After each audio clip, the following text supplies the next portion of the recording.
kasih Anda masih bersama kami di Kampus Corner.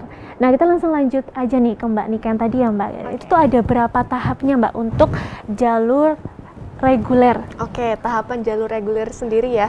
Tadi saya sebenarnya di awal salah menyebutkan, ternyata untuk gelombangnya sendiri di jalur reguler itu ada 4 gitu. Ada gelombang 1A, 1B, 2A, dan 2B.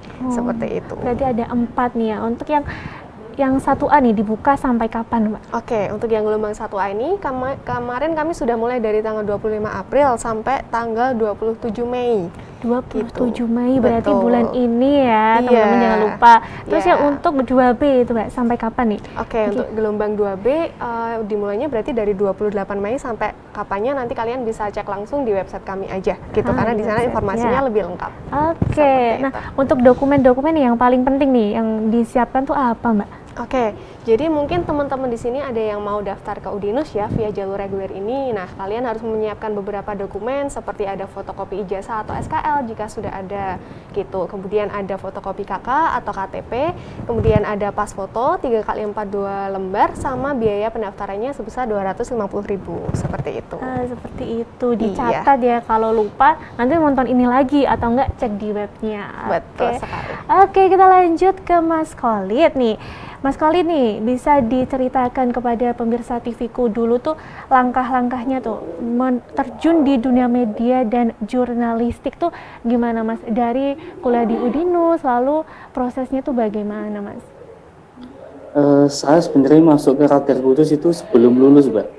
Jadi saya masih ingat posisi masih ngerjain skripsi sampai bab 3 itu kebetulan ada sasaran dari teman rekrutmen jurnalis di Radar Kudus, iseng-iseng kirim lamaran, saya kirim lewat pos ke kantor di Kudus, ternyata dipanggil. Nah dari situ akhirnya saya sempat konsultasi dengan terima kasih untuk Pak Agus dan Mbak Nining di Humas Dinus, saya sempat konsultasi dengan Mbak Nining. Mbak ini gimana? Tapi konsekuensinya kalau saya keluar situ ninggalin Humas. Nah Mbak Nining dengan ngasih wejangan lah. Kalau kamu mau pengen berkembang ya mau nggak mau harus keluar dari sini. Keluar dari Humas dalam arti bukan karena ada masalah atau ada apa ya Mbak, karena memang pure ingin berkembang di jurnalis. Karena sejak sekolah SMK itu memang saya sudah terjun ikut di ekstra jurnalistik, kemudian di kampus juga saya lanjutkan di UKM Warta Dinus, kemudian sebelum lulus sempat magang di Humas juga setahun, dan sebelum wisuda itu juga sudah diterima di Jawa Pos Radar Kudus. Singkatnya seperti itu Mbak. Keren sekali, berarti ini nih Mas Khalid cita-citanya dulu memang menjadi jurnalistik atau gimana nih Mas?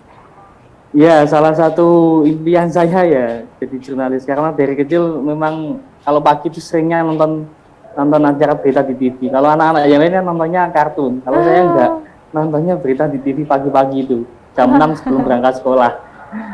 Oh iya, saya dulu nontonnya juga SpongeBob gitu ya Mas, belum berita. Kalau misalkan nih Mas ada tawaran di media lain nih Mas, memang gimana nih Mas, kalau selain di Jawa Pos atau udah di Jawa Pos aja?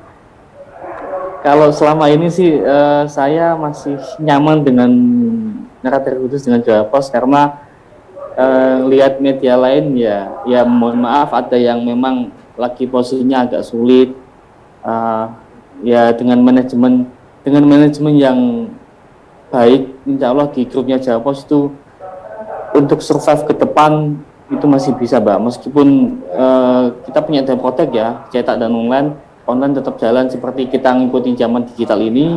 Yang cetak juga alhamdulillah juga masih prospeknya masih bagus untuk di Radar Khusus dan Jawa Pos sendiri, makanya sampai saat ini masih setia dengan Jawa Pos. Masih setia, masih nyaman gitu ya Mas. Kalau nyaman susah berpaling. Iya.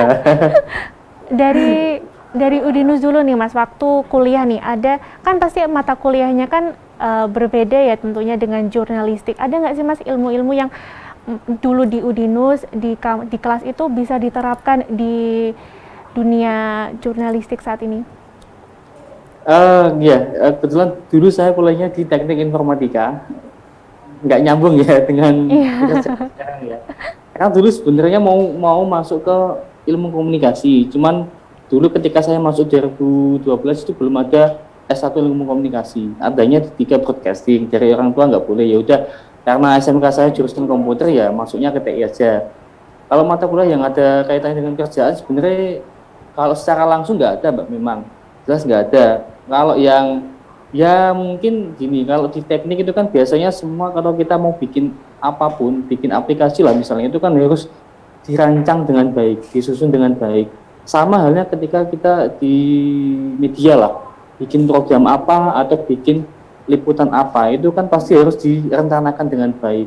Nanti kalau di media narasumbernya siapa, nanti wawancaranya ke siapa, jam berapa, hari apa. Ya seperti teman-teman di TV membuat program untuk televisi ya, itu kan pasti ada draftnya lah untuk sebelum produksi. Kurang lebih seperti itu. Ya, walaupun Yang nggak bisa banyak. digunakan di dunia kerja. Iya, walaupun nggak banyak digunakan, tetapi kita tetap harus cari ilmu gitu ya, Mas ya. Iya, iya, Mbak. Dan ini tuh ada mahasiswa loh, Mas Dias nih. Ini tuh juga ingin jadi jurnalistik nih ya. Tapi di Udinus juga udah ikut UKM Warta Udinus ya? Iya. Ya, udah. dulu tuh kenapa nih memutuskan untuk milih organisasi itu?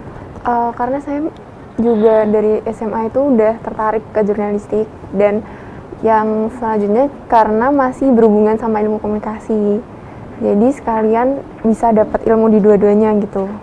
Gitu ya. Oke, Dias, nanti kita lanjut lagi ya. Iya. Bersatifiku jangan kemana-mana, tetap di Kampus Corner.